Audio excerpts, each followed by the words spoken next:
നമസ്കാരം. കൗതുക വാർത്തകളും വിനോദവും വിജ്ഞാനവുമെല്ലാം ഉൾപ്പെടുത്തിയ ഈ ആഴ്ചയിലെ ഇൻഫോടെയിൽസിലേക്ക് എല്ലാ പ്രേക്ഷകർക്കും സ്വാഗതം.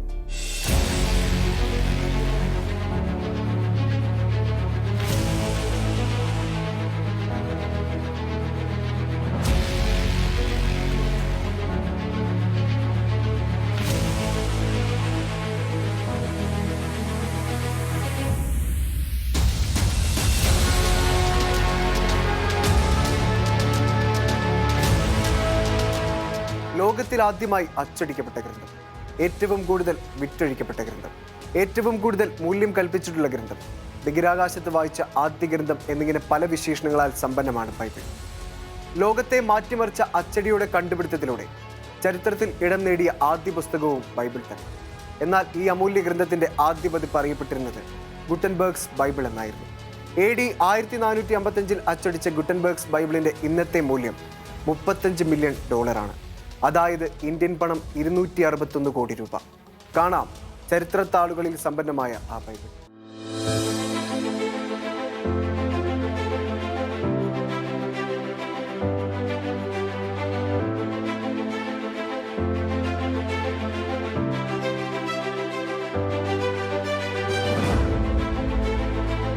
യൂറോപ്പിൽ വൻതോതിൽ നിർമ്മിച്ച ചലിപ്പിക്കാൻ കഴിയുന്ന ലോഹം ഉപയോഗിച്ച ആദ്യത്തെ പ്രധാന അച്ചടി പുസ്തകമായിരുന്നു ഗുട്ടൻബർഗ്സ് ബൈബിൾ.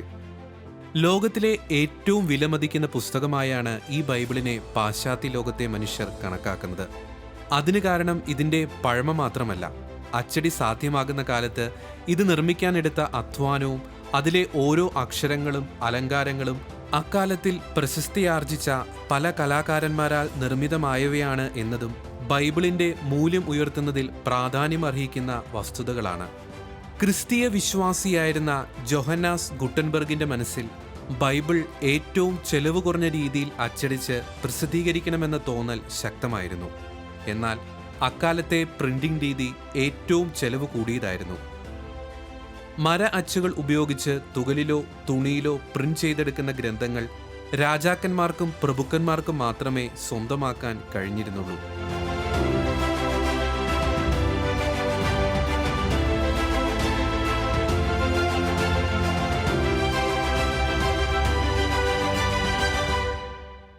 അപ്പോൾ ദീർഘകാലം നിലനിൽക്കുന്ന അച്ചുകൾ ഉപയോഗിച്ചാൽ ചെലവ് കുറഞ്ഞ രീതിയിൽ പ്രിന്റിംഗ് സാധ്യമാകുമെന്ന് ഗുട്ടൻബർഗ് കണക്കുകൂട്ടി. ഇതിനുവേണ്ടി നിരന്തരം നടത്തിയ അന്വേഷണത്തിനൊടുവിൽ ദീർഘകാലം നിലനിൽക്കുന്നതും ചെലവ് കുറഞ്ഞതുമായ മെറ്റൽ അലോയ് ടൈപ്പുകൾ അദ്ദേഹം ഉണ്ടാക്കി താരതമ്യേന കുറഞ്ഞ താപനിലയിൽ ഒരുക്കി രൂപപ്പെടുത്താവുന്ന ലെഡ്, ടിൻ എന്നിവ ഉപയോഗിച്ചാണ് ഗുട്ടൻബർഗ് അക്ഷരങ്ങളുടെ ടൈപ്പുകൾ ഉണ്ടാക്കിയത്.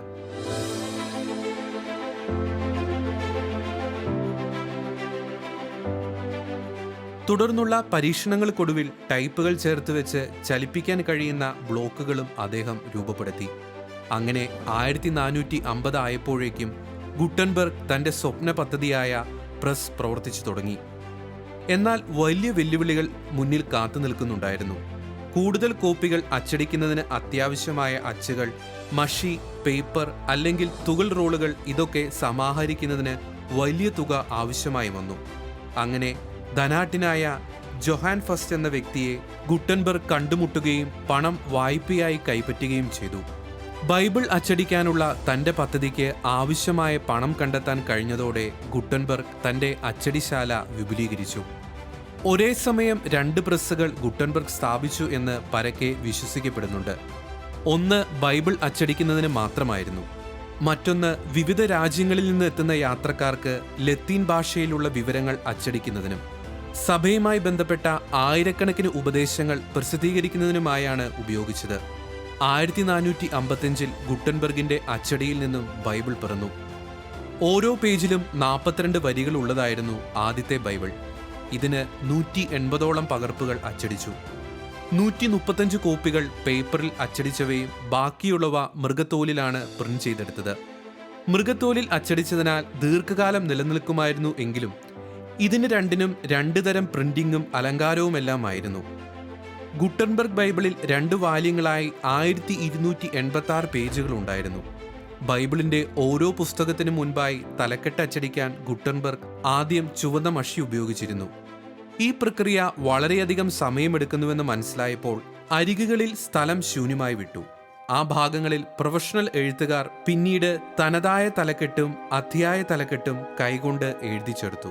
കൂടാതെ അവ വില കൊടുത്ത് സ്വന്തമാക്കിയ പല പ്രശസ്ത കലാകാരന്മാരും മനോഹരമായ ചിത്രങ്ങളും പ്രതീകങ്ങളും കൂട്ടിച്ചേർത്തു. അച്ചടിച്ച ബൈബിളിന്റെ കോപ്പികൾ അന്നത്തെ നാണയമായ 30 ഫ്ലോറിൻ വീതം ഈടാക്കിയാണ് ഗുട്ടൻബർഗ് വിറ്റഴിച്ചത്. ഈ തുക അന്നത്തെ ഒരു ശരാശരി മനുഷ്യനെ സംബന്ധിച്ചിടത്തോളം 3 വർഷം ലഭിക്കുന്ന വേതനത്തിന് തുല്യമായിരുന്നു. എങ്കിലും അക്കാലത്തെ ബൈബിളിന്റെ കൈയെഴുത്ത് കൃതിയേക്കാൾ കുറഞ്ഞ വിലയായിരുന്നു അത്.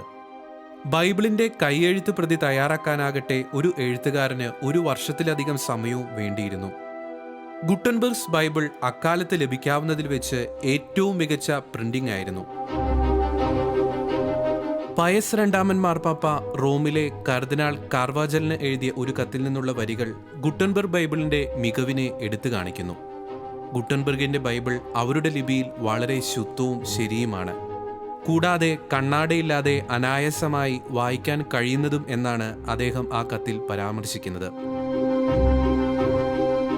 ആദ്യ പരിശ്രമത്തിന്റെ വിജയത്തോടെ കൂടുതൽ മാറ്റങ്ങളോടെ ബൈബിളിന്റെ മറ്റൊരു പതിപ്പ് കൂടി ഗുട്ടൻബർഗ് പുറത്തിറക്കി.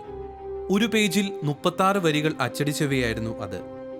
1458 1460 ഇടയിൽ ബാംബർഗിലാണ് അത് പ്രിന്റ് ചെയ്തത്.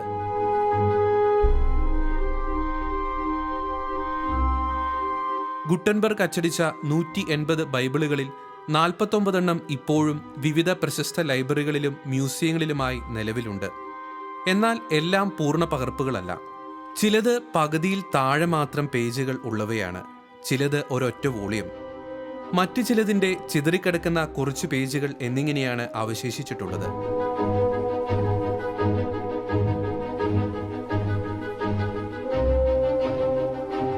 ഗുട്ടൻബർഗ് ബൈബിൾ കൈവശമാക്കുന്നത് വിലയേറിയ ചരിത്ര സമ്പത്ത് സ്വന്തമാക്കുന്നതിന് തുല്യമായി പലരും കരുതിയിരുന്നു.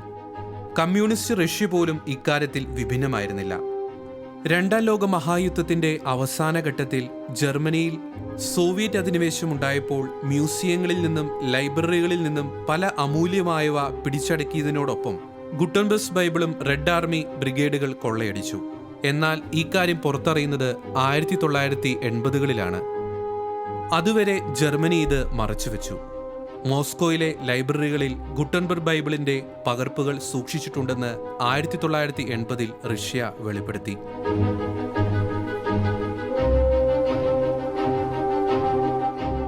2009 ഒരു റഷ്യൻ സർക്കാർ ഏജന്റ് അവയിലൊന്ന് മോഷ്ടിച്ചു.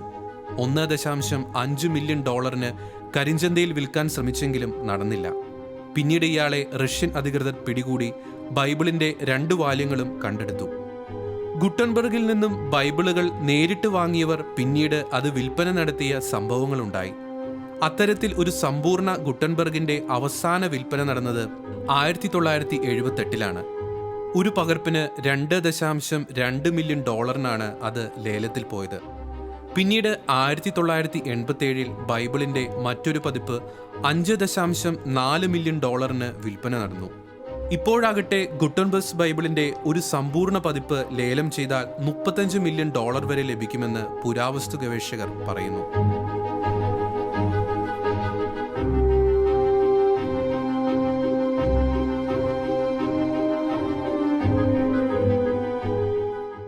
എല്ലാവരും ലോകം ചുറ്റാൻ പോകുന്നത് സ്വന്തം വീട് വിട്ടായിരിക്കും. എന്നാൽ വീടിനെയും കൊണ്ട് ലോകം ചുറ്റാൻ പോയാലുള്ള അവസ്ഥ എന്തായിരിക്കും? അങ്ങനെയും ഒരു സംഭവം നടന്നു. സംഭവിക്കുക മാത്രമല്ല, ഏറ്റവും കൂടുതൽ സഞ്ചരിച്ച വീടെന്ന ഗിന്നസ് റെക്കോർഡും സ്വന്തമാക്കി.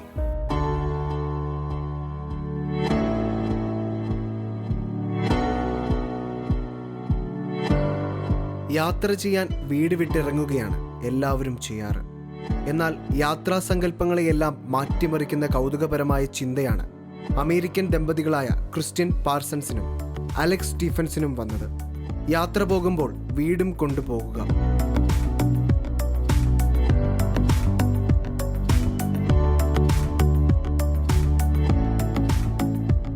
ഇപ്പോൾ ലോകത്ത് ഏറ്റവും കൂടുതൽ സഞ്ചരിച്ച വീടെന്ന വ്യാധിയും ഈ സഞ്ചരിക്കുന്ന വീടിനെ തേടിയെത്തി.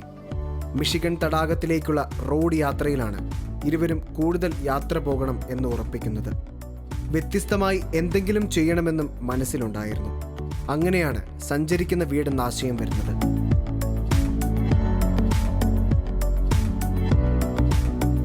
ആഗ്രഹ സാക്ഷാത്കാരത്തിനായി സ്റ്റീഫൻ തൻ്റെ ജോലി രാജിവെച്ചു.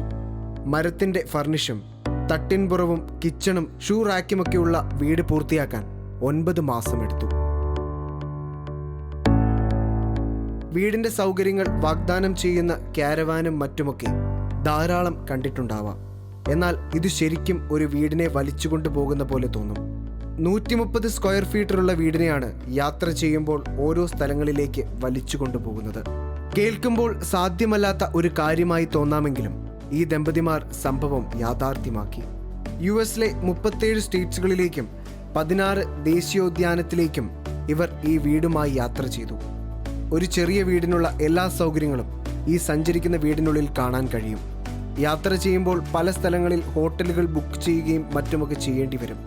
എന്നാൽ ഇവർ കണ്ടുപിടിച്ച വിദ്യയിലൂടെ എവിടെ പോയാലും സ്വന്തം വീട്ടിൽ താമസിക്കാൻ കഴിയും. അതിനും ഒരു ഭാഗ്യം വേണമെന്നാണ് ദമ്പതിമാർ അഭിപ്രായപ്പെടുന്നത്. ചക്രമുള്ള ഈ വീട് നിർമ്മിക്കാൻ ഇവർക്ക് വേണ്ടി വന്നത് 9 മാസമാണ്. ഒരു ഫ്രീലാൻസർ ആയതിനാൽ വീടിൻ്റെ നിർമ്മാണവുമായി ബന്ധപ്പെട്ട് സമയം ചിലവഴിക്കാൻ പാഴ്സൺസിനും കഴിഞ്ഞു. ഓടുന്ന വീട് നിർമ്മിക്കാൻ ഇവർക്ക് ചിലവായത് $10,000 എന്നാൽ സോളാർ പാനൽ സ്ഥാപിക്കാനും തറയിലെ ഫ്ലോറിംഗ് ജോലികൾക്കുമൊക്കെയായി $15,000 ചിലവായി. പ്രതീക്ഷിച്ചതുപോലെ ഒരുപാട് ചിലവ് ഉണ്ടായില്ലെന്നാണ് ഇവർ പറയുന്നത്. അതിനും കാരണമുണ്ട്. ഉപേക്ഷിച്ച വസ്തുക്കളാണ് നിർമ്മാണത്തിന് കൂടുതലായും ഉപയോഗിച്ചത്. ചുഴലിക്കൊടുങ്കാറ്റിൽ നശിച്ചുപോയ മരങ്ങളുടെ തട ഉപയോഗിച്ചായിരുന്നു വീടിൻ്റെ തടിപ്പണികൾ ചെയ്തത്. ഇതും നല്ലൊരു പരിധിവരെ ചിലവ് കുറയ്ക്കാൻ സാധിച്ചു. ഹോട്ടലുകളും ടൂറിസ്റ്റ് കേന്ദ്രങ്ങളും അടച്ചിട്ട ഈ കോവിഡ് കാലത്ത് മനുഷ്യരെല്ലാം വീടുകളിൽ തന്നെ അഭയം പ്രാപിക്കുമ്പോൾ ഈ ദമ്പതികൾ അവരുടെ വീടുകൾക്കുള്ളിൽ തന്നെ എല്ലാ സുരക്ഷാ സംവിധാനങ്ങളും ഉപയോഗിച്ച് വീട്ടിൽ ഇരുന്നു കൊണ്ട് തന്നെ തങ്ങളുടെ യാത്ര തുടരുകയാണ്.